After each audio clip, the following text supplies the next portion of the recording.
السلام علیکم سامعین گرامی، آپ کی سماعتوں کے پیش نظر کتاب ہے کسی بھی امتحان میں کامیابی، how to pass any exam.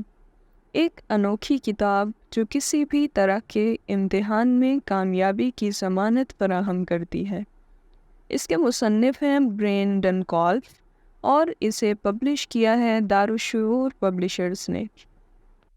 تعارف سماعت فرمائیے۔ یہ کوئی بات نہیں کہ آپ کیا کرتے ہیں، اصل بات یہ ہے کہ آپ کام کیسے کرتے ہیں۔ بہت سے معاملات میں امتحان کے نتائج کا فیصلہ طالب علم کے کمرہ امتحان میں داخل ہونے سے بہت پہلے کر لیا جاتا ہے۔ نہیں، ممتحن پہلے ہی کامیاب ہونے والوں اور ناکام ہونے والوں کو منتخب نہیں کرتا، بلکہ طالب علم ہی اس کامیابی اور ناکامی کا فیصلہ کرتے ہیں۔ یہ سب کچھ ان کی امتحان کی تیاری پر منحصر ہوتا ہے۔ 1998 میں برطانیہ میں صرف general certificate of secondary education یعنی GCSE کے امتحان کے لیے 15 ملین سے زیادہ مسودے تحریر کیے گئے۔ کسی اچھی نصیحت کے بغیر ہر طالب علم امتحان کی تیاری اور کمرہ امتحان دونوں میں کم از کم ایک غلطی ضرور کرتا ہے۔ پچھلے سال ایسی ہی غلطیاں سرزد ہوئیں۔ دراصل ہر سال ایک جیسی غلطیاں سرزد ہوتی ہیں۔ ہر سال 30 ملین سے زیادہ لائق احتراز غلطیاں سرزد ہوتی ہیں، اور یہ صرف GCSE کے امتحان میں ہوتی ہے۔ لیکن اگر ہم اس کو وسیع پیمانے پر دیکھیں تو صورتحال مزید خراب نظر آتی ہے۔ میں نے تقریباً 40 سال سے زیادہ عرصے سے ممتحن اور طالب علم دونوں کے نقطہ نظر سے طالب علموں کی امتحانی تکنیکوں کا مطالعہ کیا ہے، اور میں اس نتیجے پر پہنچا ہوں کہ زیادہ تر طالب علموں کو کالجوں میں درست معلومات نہیں پہنچائی جاتی۔ اس لیے کیا کرنا چاہیے؟ ہم امتحانوں سے نہیں بچ سکتے۔ بہت سے لوگ کہتے ہیں، افسوس، یہ زندگی کی ایک حقیقت ہے۔ کسی بھی جدید اور ترقی یافتہ معاشرے میں بمشکل کوئی ایسا خاندان ہوگا جس کا کم از کم ایک بھی فرد ایک وقت میں یا دوسرے میں کسی نہ کسی امتحان سے منسلک نہ ہو۔ پچھلی کچھ دہائیوں سے امتحانات ہماری زندگی کا اس قدر اہم حصہ بن چکے ہیں جس طرح سپر مارکیٹ اور ٹیلی ویژن۔ اب یہاں ایک متضاد خیالات پر مبنی دعویٰ ہے۔ ٹیلی ویژن، میگزین، کتابیں اور شام کی کلاسیں لوگوں کو معلومات بہم پہنچاتی ہیں۔ جو کہ صحت مند رہنا چاہتے ہیں، وزن کم کرنا چاہتے ہیں یا اپنی چال ڈھال کو بہتر کرنا چاہتے ہیں۔ یہاں تک کہ بچے کی پیدائش پر بھی کورسز ہیں، اور اب کئی سالوں سے یہ تمام چیزیں زندگی کا فطری حصہ بن چکی ہیں۔ اس لیے آج ہمیں زندگی کے فطری پہلوؤں سے برسر ہونے کے لیے ہدایات بلکہ امتحان کی ضرورت ہے۔ زیادہ غیر فطری کیا چیز ہو سکتی ہے؟ ابھی تک ان لوگوں کے لیے ہدایات کہاں ہیں جو کہ مکمل طور پر ان غیر فطری فریبوں میں مبتلا ہے؟ کتنے ٹی وی پروگرام امتحانات کا مسئلہ حل کرتے ہیں؟ کتنے میگزین یا کتابیں ہمیں اس بارے میں معلومات دیتی ہیں؟ جب یہ بات درست ہے کہ مخصوص مضامین کے لیے کتابیں اور عاجلانہ نصاب ہیں، پھر بھی تمام امتحانات کے لیے مضمون کے قطع نظر یہ کتاب اس کمی پر قابو پانے میں مدد دے گی، لیکن کیسے؟ یہاں آپ کو نہ تو اعادہ نوٹس ملیں گے اور نہ ہی امتحانی پرچہ جات کے نمونے۔ یہاں پر عملی طور پر کچھ تجاویز ہیں، کیونکہ کوئی بھی کتاب ہر مضمون کا مکمل طور پر احاطہ نہیں کر سکتی، لیکن اصل بات یہ ہے کہ ان کی ضرورت نہیں ہے، کیونکہ امتحانات کے مسائل یعنی کسی بھی امتحان کے مسائل کا جواب اس سے بہت سادہ ہے، جیسا کہ ہم اس میں دیکھیں گے۔ اس تعارف کے آغاز میں ایک مقولہ اگرچہ عام سا نظر آتا ہے، لیکن یہ ایک بہت اہم نقطے کی نمائندگی کرتا ہے۔ آئیں اس بارے میں سوچتے ہیں۔ مجھے یقین ہے کہ ہم میں سے ہر کوئی کم از کم ایک ایسے شخص کو جانتا ہوگا جو کہ مزاحیہ کہانیاں سنانا پسند کرتا ہے، لیکن انہیں بہت برے طریقے سے سناتا ہے۔ وہ کہانی کو اپنے گھسے پٹے طریقے سے سناتا ہے اور وہ ایک گھسی پٹی کہانی نظر آتی ہے۔ کوئی بھی شخص نہیں ہنستا۔ ہم کسی اور ایسے شخص کو جانتے ہیں جو کہ بہتر تکنیک استعمال کرتا ہے، وہ بھی یہی کہانی سناتا ہے اور ہر شخص ہنسی سے لوٹ پوٹ ہو جاتا ہے۔ بات یہ نہیں کہ وہ کیا کرتے ہیں، بلکہ یہ وہ طریقہ کار ہے جس سے وہ یہ کام کرتے ہیں۔ کار چلانا ایک سادہ سی بات ہے۔ آپ کا بایاں بازو کلچ پیڈل پر استعمال ہوتا ہے، آپ کا دایاں پاؤں ایکسیلریٹر پر ہوتا ہے اور بعض اوقات بریک پر ہوتا ہے۔ آپ اپنے ہاتھوں کو اسٹیئرنگ وہیل چلانے کے لیے اور ایک ہاتھ کو عام طور پر گیئر بدلنے کے لیے استعمال کرتے ہیں۔ ہر شخص اسی طریقے سے کار چلاتا ہے۔ کار چلانے والے کا کوئی دوسرا طریقہ نہیں ہوتا، تاہم پھر بھی کچھ بہت خطرناک ڈرائیور ہوتے ہیں اور کچھ بہت اعلیٰ و عرفا۔ بات یہ نہیں کہ وہ کیا کرتے ہیں، بلکہ بات یہ ہے کہ وہ کس طرح سے ڈرائیونگ کرتے ہیں۔ امتحانات سے نمٹنا اس سے مختلف نہیں ہے۔ میرا یقین کریں، کچھ اچھے طریقے ہوتے ہیں اور کچھ برے۔ برے طریقوں میں آپ بہت زیادہ وقت ضائع کرتے ہیں اور تیاری پر بہت محنت کرتے ہیں، پھر بھی ناکام ہو جاتے ہیں۔ اب میں آپ کو اچھے طریقوں کے بارے میں بتاؤں گا۔ ان کو اختیار کریں تو آپ کو یقیناً کامیابی کی ضمانت مل جائے گی، اور یہ سب کچھ آپ کو یہ کتاب بتائے گی۔ باب نمبر 1 ہے امتحان کیوں ہوتے ہیں۔ برین ڈنکال کہتے ہیں، کوئی بھی بیوقوف سوال پوچھ سکتا ہے، ذہانت یہ ہے کہ درست جوابات دیے جائیں۔ دراصل بہت کم لوگ امتحانات سے لطف اٹھاتے ہیں۔ ہم میں سے زیادہ تر ایسی باتوں کو ناپسند کرتے ہیں۔ تمام دہرائی، سخت محنت اور پریشانی دراصل کوئی اہمیت رکھتی نظر نہیں آتی۔ کچھ لوگ امتحانات کی تیاری اور امتحانات کی تیاری کا سوچ کر اپنے آپ کو بیمار محسوس کرتے ہیں اور کچھ واقعی بیمار ہو جاتے ہیں۔ ایک دوسری بات، کیا آپ نے کبھی اس بات پر توجہ دی ہے کہ جب امتحانات کے لیے دہرائی کا وقت آتا ہے تو موسم بہتر ہو جاتا ہے اور بہت مسحور کن دھوپ نکل آتی ہے اور گرمی آ جاتی ہے؟ در حقیقت یہ سب ممتحنوں کی غلطی ہے، یا کیا یہ ہے؟ ہر وقت ہم سب ممتحن کو ایک برا اور شکی القلب اور بے رحم آدمی خیال کرتے ہیں، جو کہ صرف ہمارے پرچے میں چھوٹی غلطی تلاش کر کے ان پر بڑے بڑے کالے کراس لگاتا ہے اور اس طرح سے بڑبڑاتا ہے، اچھا یہ ایک اور ایسا لڑکا ہے جسے میں ناکام کر سکتا ہوں۔ فطری طور پر وہ اس قسم کے سوالات پر سوچنا شروع کر دیتے ہیں، جو کہ طالب علموں کو ڈگمگا دیتے ہیں، ان کی کمزوریوں کو ظاہر کرتے ہیں اور ان میں تلملاہٹ پیدا کر دیتے ہیں۔ وہ آزمائشی سوالات بناتے ہیں اور کوئی بھی پیچیدہ طریقہ کار اختیار کرتے ہیں جس کے ذریعے وہ جتنے طالب علم ممکن ہو انہیں فیل کر سکتے ہیں۔ جی ہاں، ہم میں سے زیادہ تر لوگ ممتحنوں کو ایسا ہی سمجھتے ہیں، لیکن اب ہمیں اس بارے میں دوبارہ سوچنا ہوگا اور اپنے آپ کو انصاف پسند ظاہر کرنا ہوگا۔ اب ہم ایک سوال پوچھتے ہیں، امتحانات دراصل کیوں ہوتے ہیں؟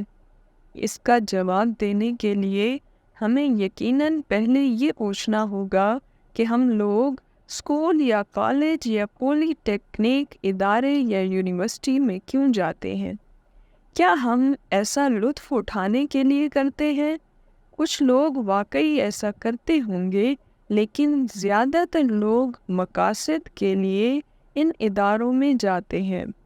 بچے اس لیے اسکول جاتے ہیں کیونکہ انہیں بھیجا جاتا ہے، لیکن بعد کی زندگی میں وہ یہ محسوس کرتے ہیں کہ انہیں ماں کی گود سے باہر نکالنے کے لیے تعلیم زیادہ بہتر چیز ہے، کیونکہ جلد یا بدیر ہم میں سے زیادہ تر کو اپنے لیے کچھ کمانا ہوگا۔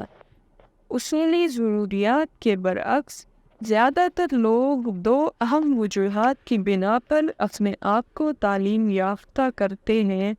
ایک تو اس لیے کیونکہ وہ اپنے منتخب شدہ مضمون سے واقعی لطف اٹھاتے ہیں اور اس بارے میں ہر ممکن معلومات حاصل کرنا چاہتے ہیں، چاہے اس کے متعلق ہر ممکن پریکٹس کرنا چاہتے ہیں۔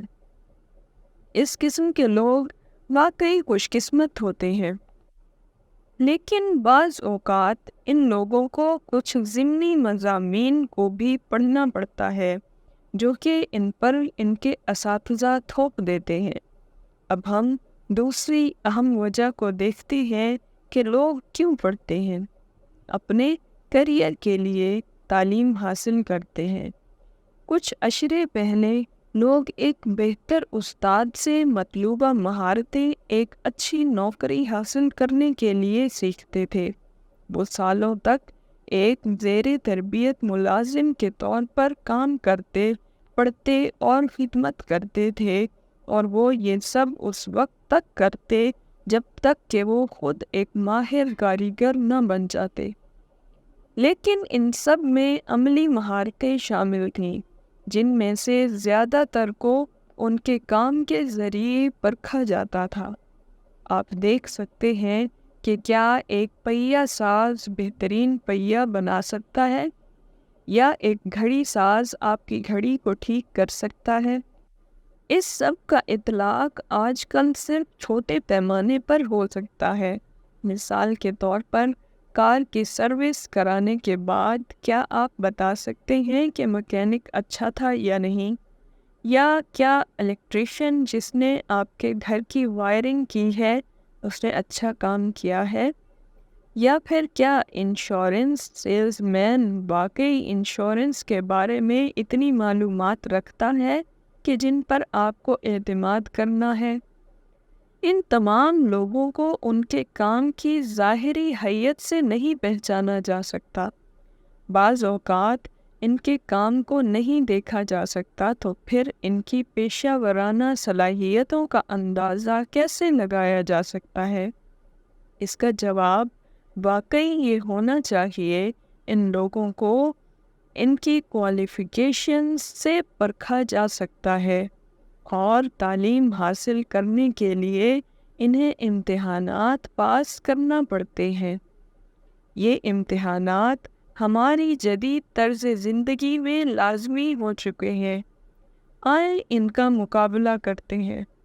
ہم میں سے کچھ لوگ ایسے ڈاکٹر کے پاس جاتے ہیں جو زیادہ تعلیم یافتہ نہیں ہے۔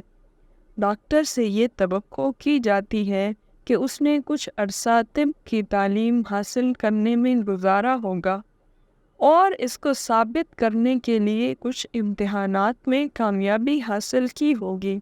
اس لیے جب آپ اپنے پیشے کو اختیار کرتے ہیں تو آپ کے گاہک یا کلائنٹ کو اس بات کا حق نہیں ہے کہ وہ توقع کرے کہ آپ نے مناسب تعلیم بھی حاصل کی ہے۔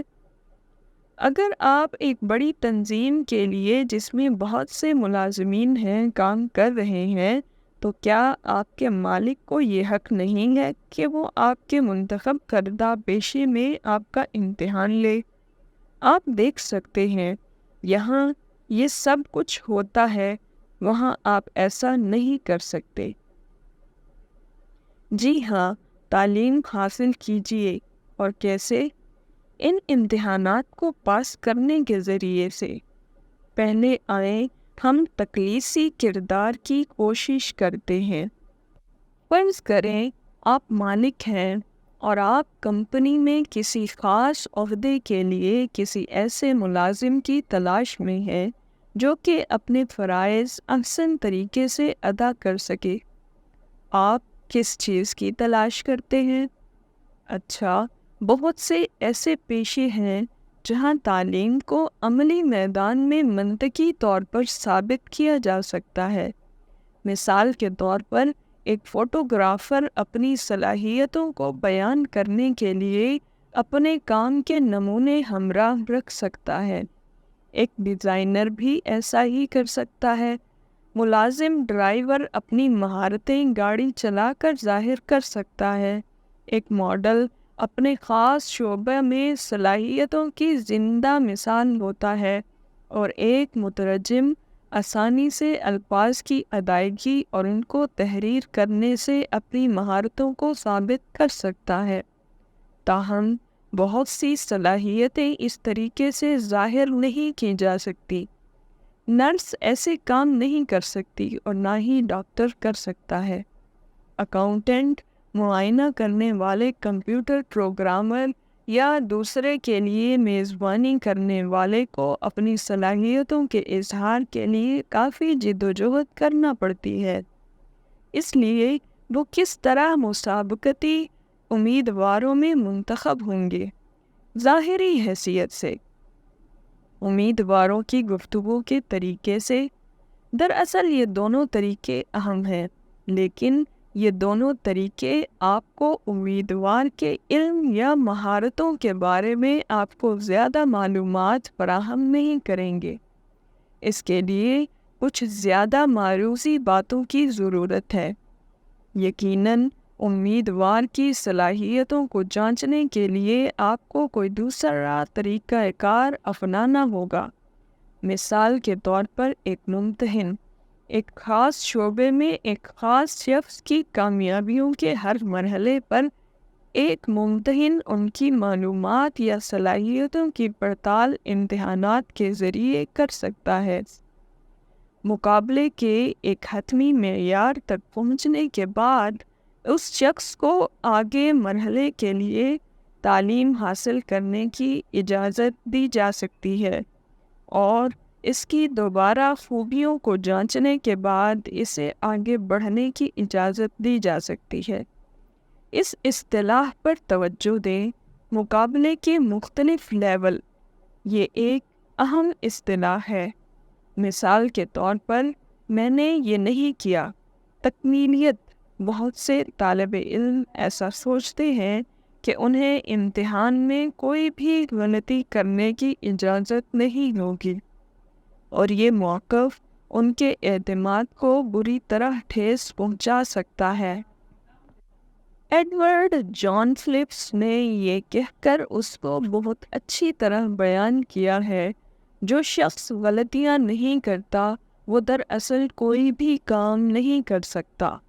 یہی سب کچھ ایک ممتحن ایک عملی تجربات سے دیکھتا ہے کہ طالب علم نے اپنی تعلیم سے کافی کچھ سیکھا ہے اور وہ ایک بہتر معیار تک پہنچ چکا ہے۔ اس لیے آپ کو بطور متوقع مالک کے امیدوار سے ایسے سوالات پوچھنے چاہیے کہ انہوں نے مطلوبہ مضمون میں آنریری سرٹیفکیٹ لیول پر اپنا پہلا سال مکمل کر لیا ہے۔ ایک امیدوار جو کہ اس قسم کا امتحان پاس کر چکا ہے، یقیناً اس امیدوار سے زیادہ بہتر کام کرے گا جس نے یہ امتحان پاس نہیں کیا۔ پھر امتحانات کی وجوہات میں سے ایک وجہ یہ ہے کہ ایک خاص عہدے یا کام کے لیے ایک امیدوار کی صلاحیتوں کا اظہار، تاہم یہ حتمی دلیل نہیں ہے کیونکہ امتحانات کے نتائج اس سے زیادہ اہمیت رکھتے ہیں۔ کارآمد مضامین یا پیشہ ورانہ مضامین۔ پیشہ ورانہ مضامین کے امتحانات کے بارے میں کیا خیال ہے؟ وہ اس قدر اہم کیوں ہے؟ آئیں ہم ان کو سمجھنے کی کوشش کرتے ہیں۔ فرض کریں کہ آپ کھانا کھانے کے لیے ایک ریسٹورنٹ میں جاتے ہیں۔ شاید خانسامہ آپ کی ضروریات کے مطابق بہترین کھانا تیار کرنے کا ماہر ہے، لیکن اگر اسے صحت اور حفظان صحت کے اصولوں کے متعلق کوئی علم نہیں ہے تو کیا آپ کو اس سے خوشی محسوس ہوگی؟ کیا آپ کو یہ جان کر خوشی ہوگی کہ اس نے ابلے ہوئے گوشت کے ٹکڑے کو اسی مشین پر کاٹا ہے جس پر اس نے کچھ دیر پہلے کچے گوشت کا کیما بنایا تھا، جس پر پہلے ہی سے موجود بیکٹیریا نے اسے آلودہ کر دیا ہے؟ خانسامہ کے لیے صرف کھانا پکانے کا علم ہونا ہی کافی نہیں ہے، اسے خوراک کی تیاری کے لیے اس کے دوسرے مراحل کا بھی علم ہونا چاہیے، اور یہ سب پیشہ ورانہ مضامین سے تعلق رکھتے ہیں، اور اس طرح انہیں اس بات کا بھی علم ہونا چاہیے کہ بیکٹیریا کس طرح پیدا ہوتے اور نشوونما پاتے ہیں اور کس طرح وہ کھانے میں شامل ہو جاتے ہیں، اور یہ باتیں پکانے کی صلاحیت ہی کی طرح کی اہمیت رکھتی ہے۔ اسی طرح ایک ماہر تعمیرات جو کہ ایک پل کا ڈیزائن بناتا ہے، اگر وہ ریاضی کے بارے میں محدود علم رکھتا ہے تو اس کو بمشکل اس کام کے لیے موزوں شخص کہا جا سکتا ہے، کیونکہ وہ پل جس کو اس نے ڈیزائن کیا ہے اس کے دباؤ کا بہتر طور پر اعداد و شمار نہیں کر سکتا ہے۔ یہ پل دیکھنے میں تو خوبصورت ہو سکتا ہے، لیکن کیا یہ محفوظ ہوگا؟ ان پیشہ ورانہ مضامین کو پڑھنے کی ایک اور وجہ اس کام کی خامیوں کو ختم کرنا ہے۔ ایسے عنوانات تعلیم، علوم زباندانی، جنرل تعلیمات، امدادی تعلیمات یا کچھ ایسے چھوٹے چھوٹے مضامین کہلاتے ہیں جو کہ ذہن کو وسعت بخشتے ہیں اور تنگ نظری کو کم کرتے ہیں، لیکن کیا ان مضامین میں آپ کا جائزہ لیا جانا چاہیے؟ ہاں، اگر آپ ان مضامین کا امتحان نہیں دیتے تو آپ بمشکل ان مضامین سے انصاف کر سکتے ہیں، اور اگر آپ ان کو سنجیدگی سے نہیں لیتے تو ان سے متوقع فوائد حاصل نہیں کر سکتے۔ کیا آپ کر سکتے ہیں؟ اب اس شخص کے بارے میں کیا خیال ہے جو کہتا ہے میں ایک کار مکینک بننا چاہتا ہوں، مجھے دوسرے تمام مضامین کی ضرورت نہیں ہے، میں کار انجنوں کی مرمت کر کے اپنی باقی کی زندگی خوشحالی سے بسر کر لوں گا؟ کیا یہ باقی مضامین نہ پڑھنے کے لیے ایک ٹھوس وجہ ہے؟ بالکل نہیں۔ کیوں؟ کیونکہ چیزیں اور لوگ تبدیل ہو جاتے ہیں، ہم سب بدل جاتے ہیں، یہ ناگزیر بات ہے۔ بہت سے لوگ کہتے ہیں کہ وہ تبدیل نہیں ہوتے، لیکن وہ بدل جاتے ہیں۔ میں اپنے درجنوں طالب علموں کی مثالیں بیان کر سکتا ہوں جو سمجھتے ہیں کہ وہ زندگی میں جو کچھ بننا چاہتے ہیں اس کے بارے میں درست معلومات رکھتے ہیں، اور وہ اس کو تبدیل کرنے کا کوئی ارادہ نہیں رکھتے۔ دراصل اس وقت وہ ٹھیک تھے، لیکن زندگی میں آپ کو تبدیل کرنے کی صلاحیت موجود ہوتی ہے۔ ہم سب کو ایک چیلنج کی ضرورت ہے۔ مسئلہ یہ ہے کہ جب ہم ایک چیلنج کا سامنا کر کے اس سے مقابلہ کرتے ہیں تو پھر ایک اور چیلنج کا سامنا کرنا پڑتا ہے، پھر جب ہمیں نئے چیلنج کا سامنا ہوتا ہے تو ہم تبدیل ہو جاتے ہیں۔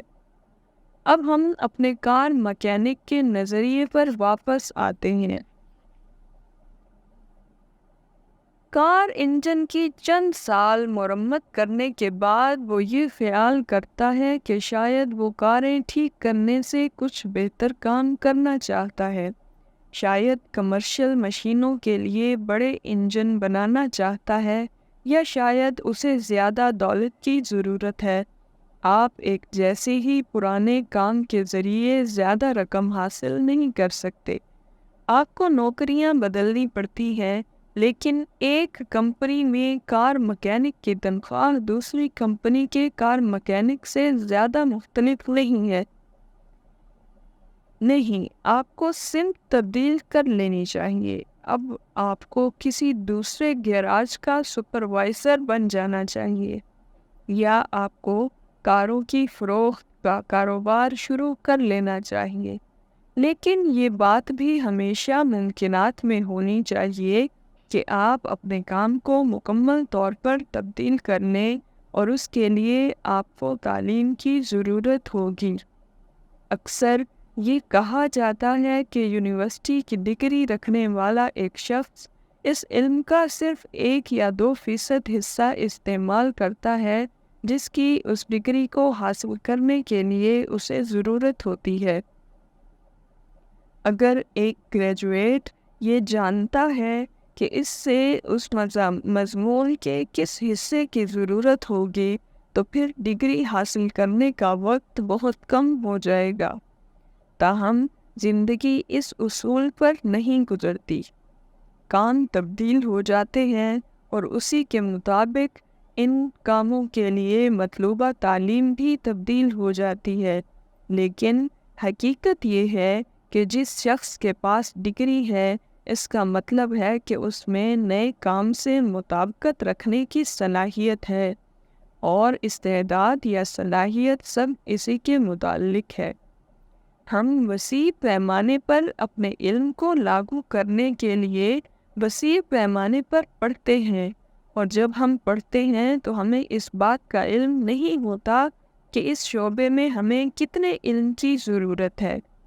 جتنے وسیع پیمانے پر ہم تعلیم حاصل کرتے ہیں، اتنے ہی وسیع پیمانے پر اس کا اطلاق کرنے کے لیے ہمارے پاس مواقع موجود ہوتے ہیں، اور وسیع پیمانے پر ہم اس کو لاگو کر سکتے ہیں۔ یہاں ایک اور نقطے کو بھی زیر غور لایا جا سکتا ہے۔ کتنی مرتبہ ہم نے کسی شخص کو یہ کہتے سنا ہے، اس کے پاس سوشل سائنسز کی کوئی ڈگری ہے، یہ اس کے ٹریول ایجنسی چلانے میں کس قدر کام آ سکتی ہے؟ اس کا جواب مضمون کی پڑھائی پر نہیں، بلکہ اس تعلیم کے طریقہ کار پر ہے۔ اگر اس نے مکمل طور پر اور معروضی طریقہ کار سے تعلیم حاصل کی ہے، تو پھر پڑھائی کے ایسے ہی منطقی اصول کسی بھی دوسرے شعبے پر لاگو ہو سکتے ہیں۔ اصول یہ نہیں کہ اس نے کیا پڑھا ہے، بلکہ اس سے بڑھ کر یہ ہے کہ اس نے تعلیم حاصل کی ہے۔ سادہ سی بات ہے کہ پڑھائی سے آپ کا ذہن وسیع ہوتا ہے، اور بہتر دماغ زیادہ ہمہ گیر دماغ ہوتا ہے۔